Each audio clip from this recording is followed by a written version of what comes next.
All right, ladies and gentlemen, Barstool Backstage, and on the guest list this week, we have the singer of a band that we all know and love, celebrating the 20-year anniversary of Ocean Avenue. We got Ryan from Yellowcard here. Ryan, how are you, brother?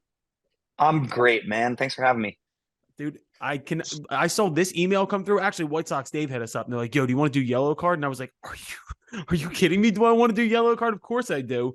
And Kinky. I am a child of the 90s, but I grew up in the 2000s. So Hmm. my first point has to be thank you for inspiring me to go to Hollister and buy a bunch of pop collar polos. Like you really did that for me as a kid, dude. I appreciate that.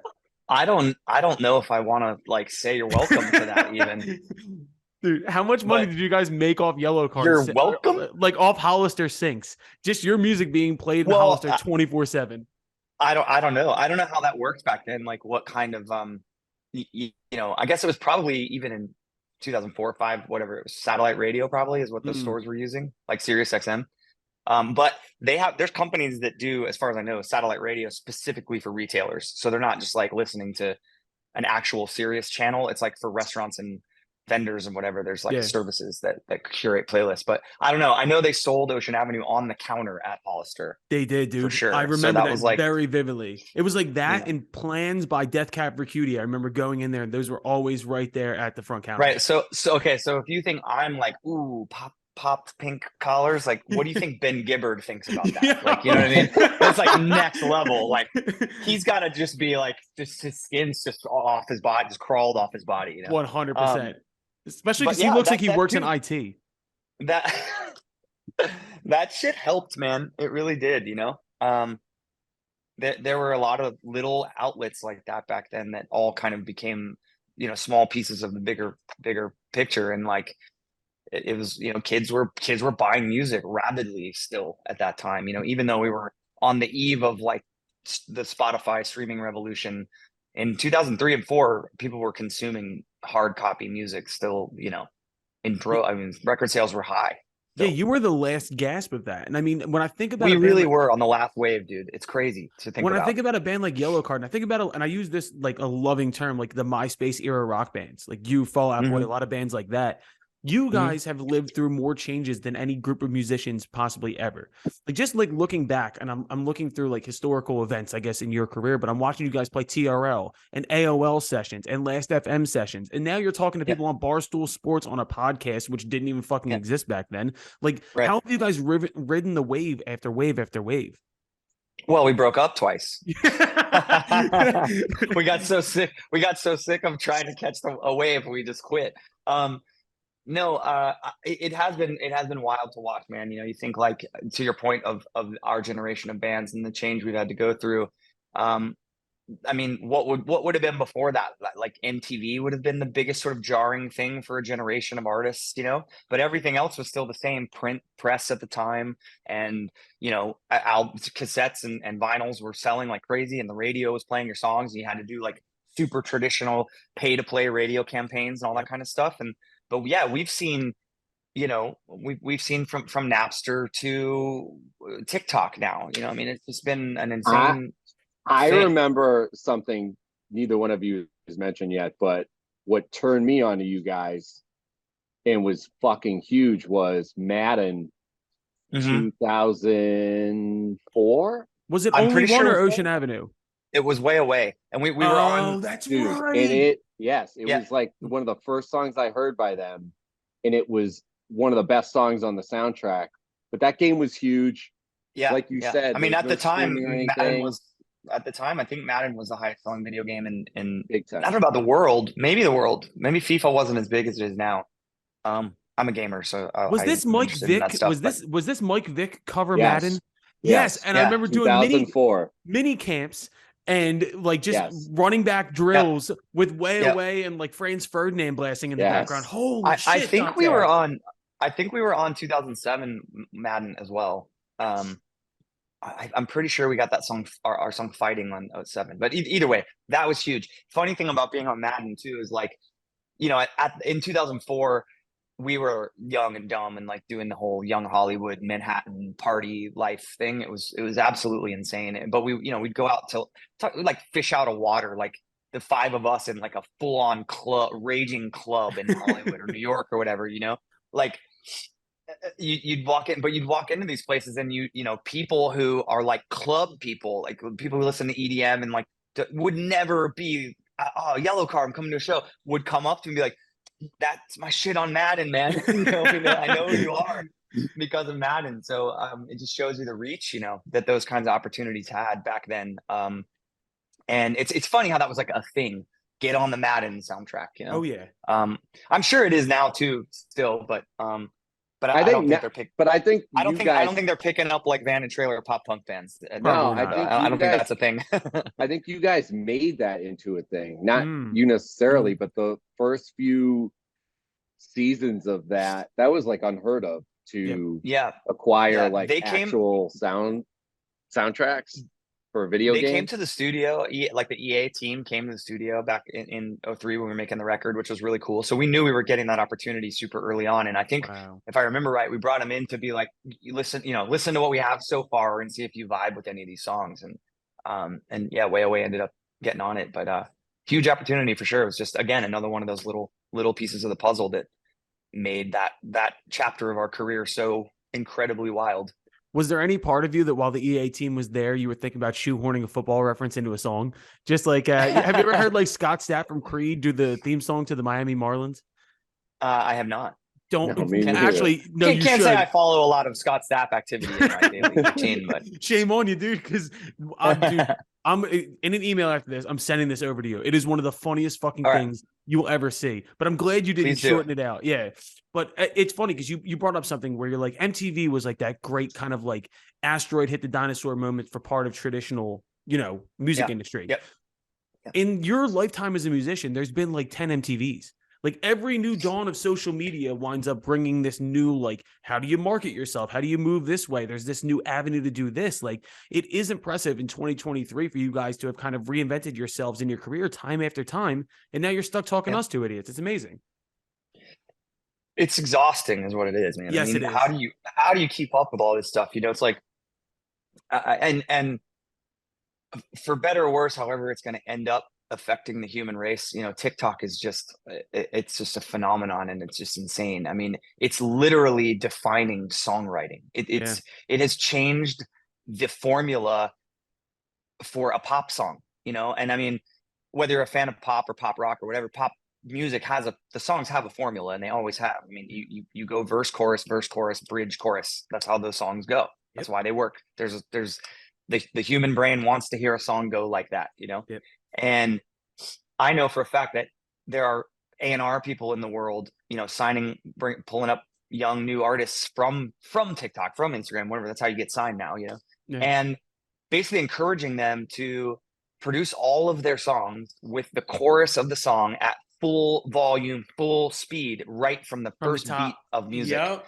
And that is so, I mean, call me old crotchety dude or whatever you want to call me. That is so disappointing, man. Like to take away the art of creating tension and building a song and the anticipation that you have in a song for that moment and that melody, that chorus that's going to sweep you away and make the song memorable, just because TikTokers won't listen to it for more than 10 freaking seconds if it doesn't have everything they need for their jumping off a boat and killing myself challenge. I mean, it's like, dude, it drives me crazy, dude. And I don't have TikTok on my phone. We do have an account for the band. I have an account, but for the first time in our career, we have a full-time social media person, and she is an angel. She is an incredible person. She knows like down to my core how I feel about social media and like how I want it to be involved in my life.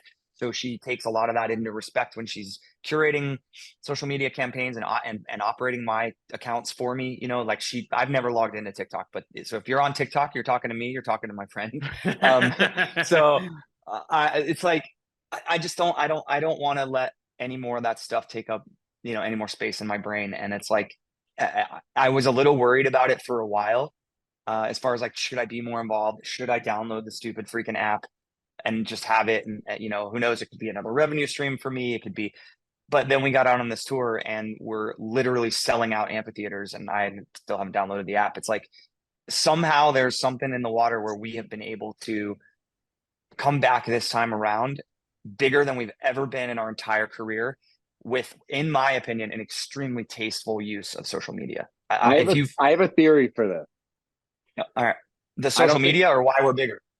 No, why you're seeing such great sales. And I don't think it just pertains to you guys, but I think there's been this not resurgence, but you're seeing this boom for touring and sales because our age group that grew up loving you guys when you guys were like out and new in the hot new thing, we were dead broke college kids with no fucking money. Now we have a little bit of disposable income. Now you guys do these tours, like we can fly somewhere to see you. We can, help you sell out, arenas, wherever you're going. So I think that is like played into this big time. Plus touring is like the name of the game now. So the only way to really connect with your favorite band, your favorite performer, your favorite musician is to go and see them live now. Facts. I mean, touring has always been our main source of income, like how we've made a living. We had obviously with Ocean Avenue, it was a very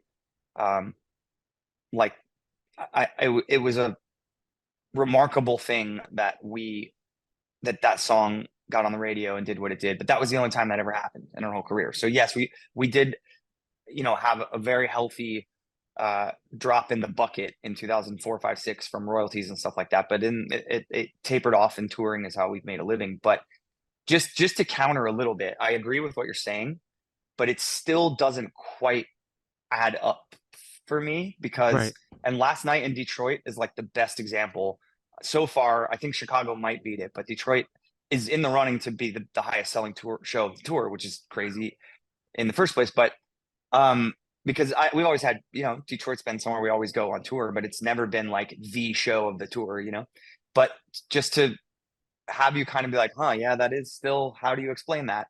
We were, we broke up the band seemingly permanently for reasons like we were struggling in like 13, 14, 15 to sell out St. Andrews Hall in Detroit. It holds 900 people. Wow. We sold 6,700 tickets last night. Damn. Like that's not just like, I couldn't see you when I was a kid, I'm coming back. Like that's more than 6 times the amount of tickets in the venue we regularly played in Detroit. Well, yeah, we cannot figure this out, dude. We do not have any. There are all those points, and they're all valid. Disposable income, crowd's older, they're bringing their kids, the resurgence of this kind of music. Sure, that's all in there. It's all a factor, or all factors, but 6 times your normal ticket sales in a market after no new album, nothing on the radio, just saying we're going on tour. Well, there's something culturally about the time period where you guys popped with bands like a Fall Out Boy or Panic at the Disco, bands like Paramore, where people are wanting to see you guys. And there's something about this 20-year gap that's allowing people to be like even people that back then might have been like, I remember my dad saying like, this isn't fucking rock and roll. This is, pop rock or whatever. But now you look back on you're like, these are great guitar songs. These are really well-written rock songs. And there's something about the aging of the genre and maybe what we're stuck with now that people are like, holy shit, this actually fucking rocked. And now they want to go out and see it. And then maybe that's part of it. Yeah. Well, yeah, but Paramore and Fall Out Boy, Panic, those bands, they've been arena bands the whole time. They weren't. If any of those bands you listed are playing a show at St. Andrews, it's like a secret show under a different name. Right. You know what I mean? Yeah. Whereas that was like the venue we played on our tours until the final tour in 2016, which is no longer the final tour, I guess. But we played at the Fillmore in Detroit, and we sold that out. And it was great. It's a couple thousand people, but and all those shows did really well because we were very definitive in our wording. Like this is it. We never thought we were going to do this again. I was going to say, in your heart of hearts, did you actually believe that was it, or did you always kind of plan to go back? Yes, 100%. Really? Yeah. I never imagined we would do this again. I had fully disconnected and moved on with my life. Why did you guys get back together? Yeah, and how did this EP come about? So we have a really unique situation when it comes to our booking agent, and that she has been our booking agent for our entire career. We've never moved to another person. So that's incredibly unique. She started booking us in 2001, put us on our first tour with Rise Against and the Mad Caddies. It was our first official booked tour. We're like you showed up and the door was open and people were ticketed to come inside. It was like Chicago guys. So Are you in Chicago right now, by the way? I am, yeah. I am. Oh, it looks like you're right on the river. Yeah, I am. Nice. So she is from Chicago or lived in Chicago. There's something deeply rooted in Chicago in her past. So she'd be mad at me that I don't know the actual story. But either way, she has some interest in Riot Fest. I also don't know the correct, terminology, like whether she like helped start the festival or just has a percentage, or she's just friends with them or whatever. But she's very invested in Riot Fest and has been from the beginning. And just got a phone call last year that said, "Hey, I know you guys aren't doing shows and be a logistical nightmare, but full disclosure, I like to be very candid when I do interviews and be really honest. The amount of money that they offered us to play a show was bigger than anything we'd ever gotten to do anything, and it got the phones ringing. I mean, there's of course it there's did. no other, Let's go, baby. I mean, it was like we were all, Sean was working a regular job. I was just grinding it out, trying to keep playing music and touring. Josh, our bass player, wanted to be still touring, doing music, but he was really struggling to find a gig that felt right. And, you get an opportunity like that. And I think even though when it came across our desk, so to speak, we still were probably a little like skeptical about whether or not we could pull it off, whether or not we could, mend fences and get back to where we needed to be relationship wise. And, get it, it's a big machine to get started again, Oh, yeah. But it was, it was a substantial offer that made us feel very valued and, desired, appreciated. It was really, after what we had been through in the 2010s, just year after year, a steady, visible decline in income, streaming, everything was on the way down year after year after year, until the spike at the end, because we decided to declare at the end, but so that feeling of being desired at that level was really cool. And I think, it just got us all talking, got us all on the phone to say, aside from the money, like this is a moment, this is a special thing. Like this could be, and Corey, our agent, Corey Christopher Martin is her name. She was, drilling this home. She was like, just trust me. Cause we were like, that's crazy that they want to pay us that much to play a festival, but we're kind of, there's like trauma of like, are people going to watch us play? Oh, We yeah. kind of had that feeling. And Corey was like, you have to trust me. This is going to be the biggest moment in time for your band ever.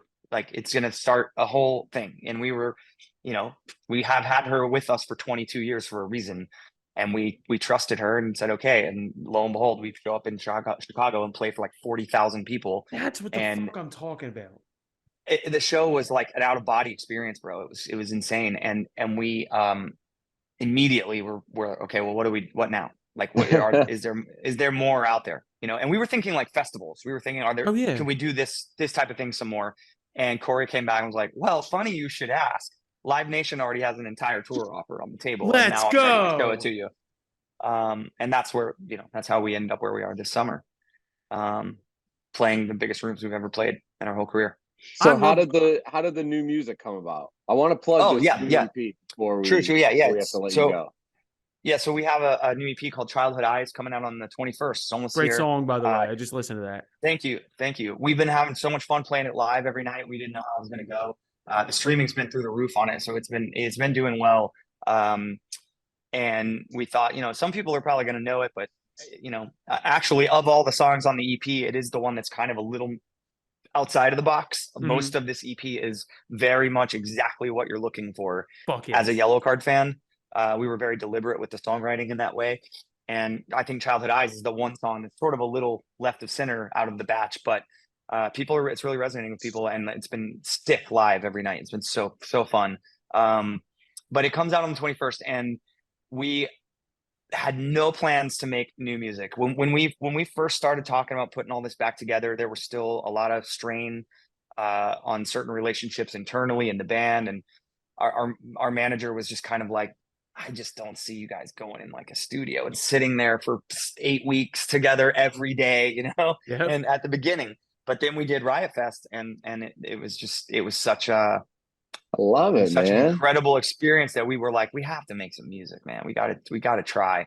And so we did it pretty old school. We flew to Austin, Texas, where Sean lives, because he was still working his job, his salary job. He's really happy he's quit said job now, obviously, because we're back full time. So he doesn't have to answer to the man anymore. But we flew there because he lives there and has 2 kids and his wife are there. So we rented an Airbnb in Austin, and Sean would come over every night after work, and we pour some whiskeys, and we had a little laptop rig to demo into, and we were just riffing and jamming, dude. It was great. And then we produced a lot of it ourselves. Ryan Mendez, our guitarist, and I are sort of the producer savvy members of the band. So we both have really, really killer like home studio setups. And so we have a way we can work in real time remotely, even though he's in California and I'm in Florida. So we produced up the guitars and bass and stuff on our own. I got to record all the vocals with Neil Avron, who's been our producer since Ocean Avenue. Wow. So I got to fly to LA and actually go into his studio and have him there hands on with the vocal tracking, which was I think really leveled up the EP. And then Neil mixed it as well. And he's kind of like, if you know anything about mixing right now, he is the mixer in the game right now. He doesn't even produce records anymore because he's so busy mixing #1 singles. Yes, it's huge. And then a couple other cool little things about it. We had Vic Fuentes from Pierce the Veil is on a track. Yep. I heard there's a Dashboard collab. And Chris Carrabba from Dashboard is just doing a full-on duet with me at the end of the So Yellowcard and Dashboard are on a song together. Yeah. Sorry, I had to tell my wife. My wife loves That's all right. I know very much in Dashboard. Yeah. People's I heard that. I can't wait to hear this. Oh yeah. So it's out next week. Yep. Dude, it comes out on the first day of 2 hometown shows in Jacksonville. Come on. The Saturday night show sold out in like 4 days back at the beginning when we put it on sale. And so we added a second show, and I don't know if the second one's going to sell out, but it's going to be close. And no matter what, same situation, hometown Jacksonville on a normal tour in like the 2010s.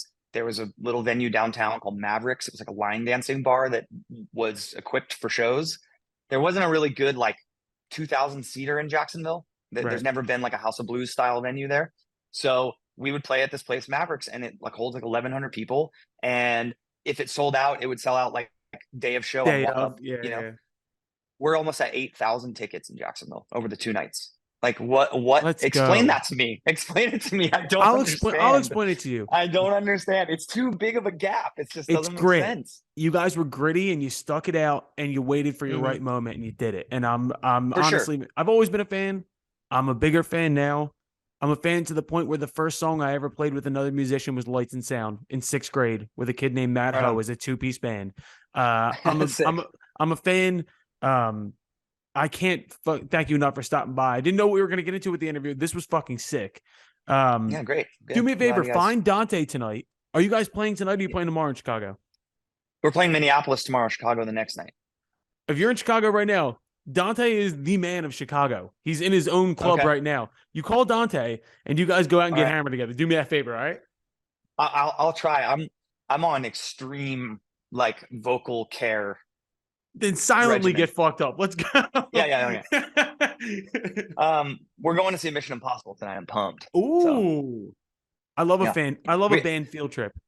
That's the dude. Day off is usually like band family movie night. That's like what we do. It's been our thing for years. So we haven't had one yet on this tour. So it's kind of a special day. It's like our first day off all together. The bus situation is fixed.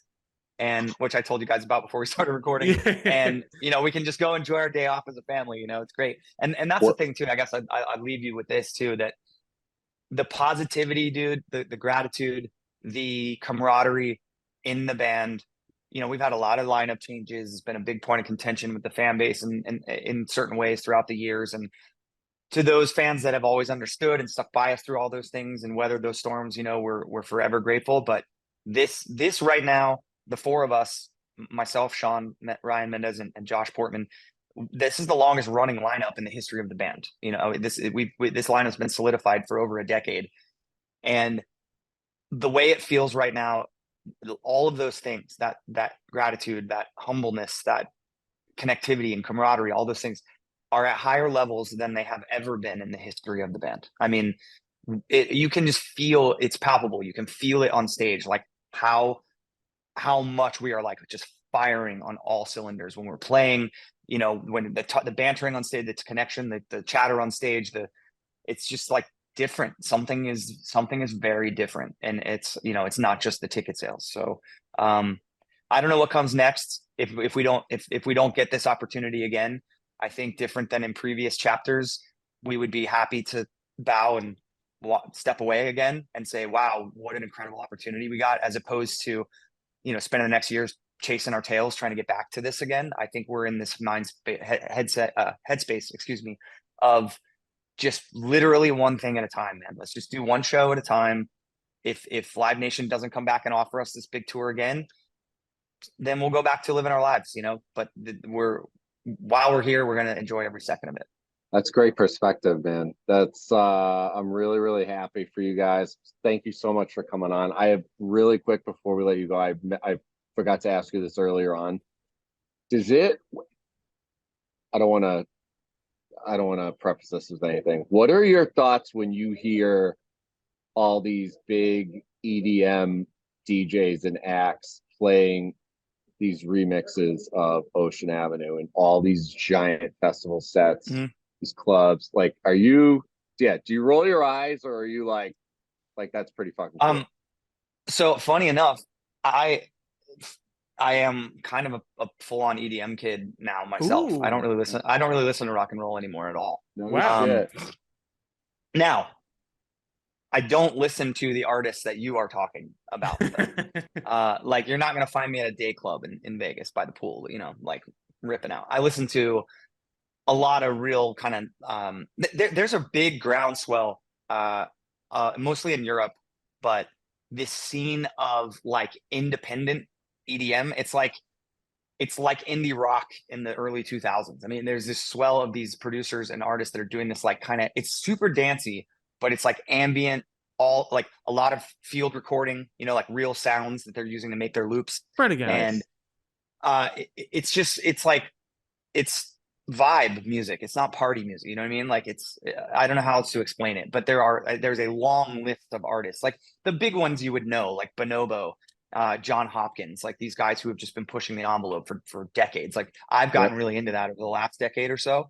And now there's this whole crop of young dudes coming up that are you know, just killing it. So long answer to your question. I think it's awesome. I'm so interested in the production of and creation of electronic music at this stage of my career outside of Yellowcard. We have some really cool things coming with an artist that you definitely know. I'll just say that there is a very, very big artist that is doing we've done a couple of tracks with. I can't believe you guys are doing stuff with Pitbull. That's crazy. But it's very much in the world that you're talking about, of like the full on just club banger remix. So let's go, baby. And again, dude, at this point in our career, it's just different. We are open to all of it. We want to keep an open mind and invite as many people to be a part of this family and this band and what we do as possible. We're no longer in the business of trying to be one specific thing because we feel like our pride demands it. You know, right. We want to have a long and fruitful career if given the opportunity from this phase going forward. You know, we're all starting families. We're all moving into a new chapter of our lives. So if you know, Calvin Harris wants to remix Ocean Avenue 20 years ago, I might have been like, yeah. But now, hell yeah, dude, let's go. Is that who we're talking about? Let's do it all. No, dude, everybody.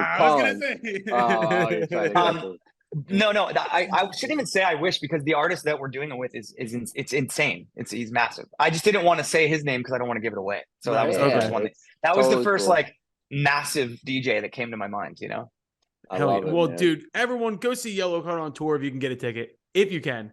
Dude, this has been an absolute pleasure. I can't wait for the Pitbull remix. That's going to be incredible. It's sick, dude. It's sick. Mr. 305 X Yellowcard. Let's go, baby. Ryan, dude, this has been a pleasure. Your seat Thank is you so always much, open. man. Come back on whenever you want to, man. Thanks so much. All right. Cheers, guys. Cheers, Thanks brother. for having me. Take it easy.